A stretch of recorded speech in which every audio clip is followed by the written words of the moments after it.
Somtyds moet ek en jy net die negativiteit afskud.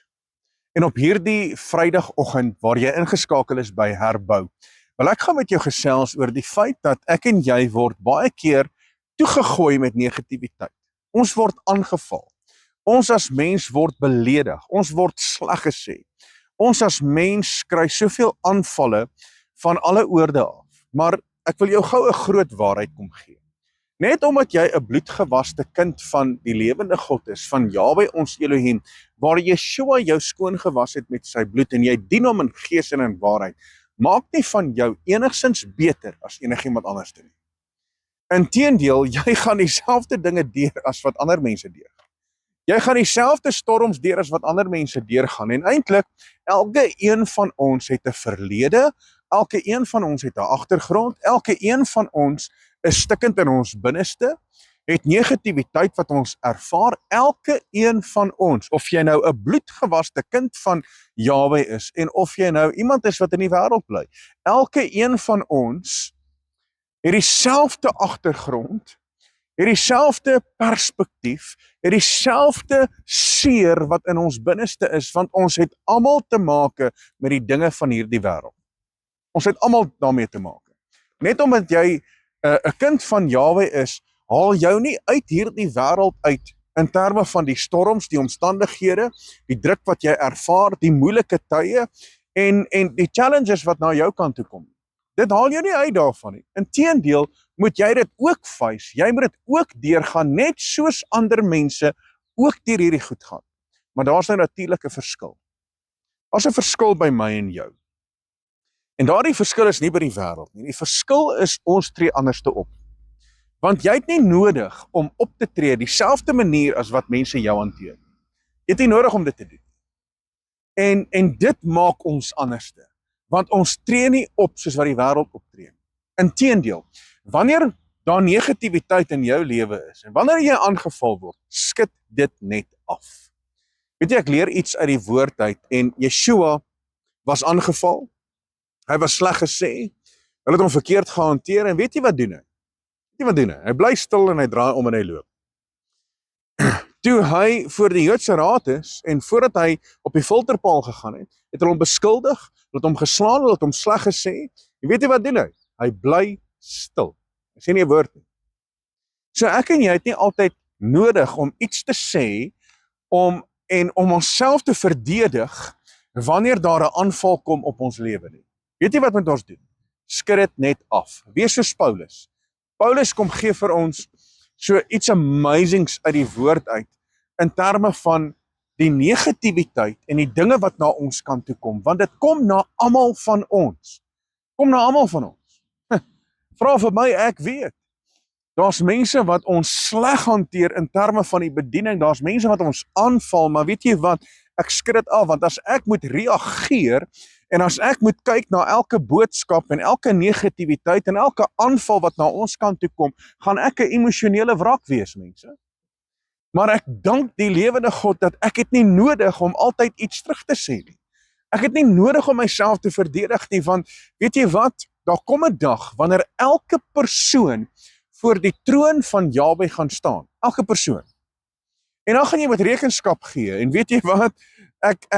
Ek weet dat Vader se guns en sy goedheid en sy genade sal op my lewe wees. So ek het nie nodig om nou te retaliate.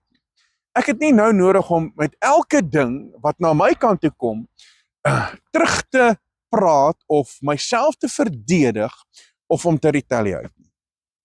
Daar gebeur iets met Paulus op die eiland van Melite. En toe hierdie gebeur, toe is daar negativiteit wat na sy kant toe kom. Kyk wat gebeur hier. Hy kom op die eiland en Paulus, vers 3, en Paulus het 'n klomp droë hout bymekaar gemaak en op die vuur gesit en 'n ander het weens die hitte uitgekom en aan sy hand vasgebyt. En toe die inboorlinge die dier aan sy hand sien hang, sê hulle vir mekaar, hierdie man is beslis 'n moordenaar wat die goddelike wraak nie laat lewe nie. Al is hy uit die see gered. So wat gebeur hier? Paulus ervaar iets. Daar's 'n belewenis. Daar's eintlik 'n aanval op sy lewe en eintlik die slang verteenwoordig nou natuurlik die duiwel. En daar's baie keer demoniese magte wat jou aanval, daar's baie keer aanvalle wat van verskillende oorde kom. En weet jy wat gebeur? Die oomblik wanneer jy onder 'n aanval kom, die oomblik wanneer jy deur 'n moeilike tyd gaan, dan moet jy bietjie kyk, waar is jou vriende? Waar is jou mense wat jou veronderstel is om te dra en op te lig en daar te wees? Gaan kyk bietjie. Nêrens nie. Maar weet jy wat gebeur? Paulus sit en hy's besig om hout bymekaar te maak en hy gooi hierdie hout op die vuur, want die vuur is besig om dood te gaan en hy wil die vuur aan die brand hou. En mense, as jy die vuur in jou lewe probeer aan die brand hou en jy wil daai vuur aan die gang kry, laat die vuur brand, en dis tog 'n opdrag uit sy woord uit. Dan kyk bietjie Levitikus 6 vers 13. Die vuur op die altaar moet gedurig aan die brand gehou word. So dit verteenwoordig ons geestelike lewe. So Paulus is eintlik besig om die hout op die vuur te gooi wat verteenwoordig sy geestelike lewe. En die oomblik as jy jou geestelike lewe probeer oprig en opbou en die vuur laat brand in jou geestelike lewe, dan kom die duiwel. En die Satan is daar om jou aan te val.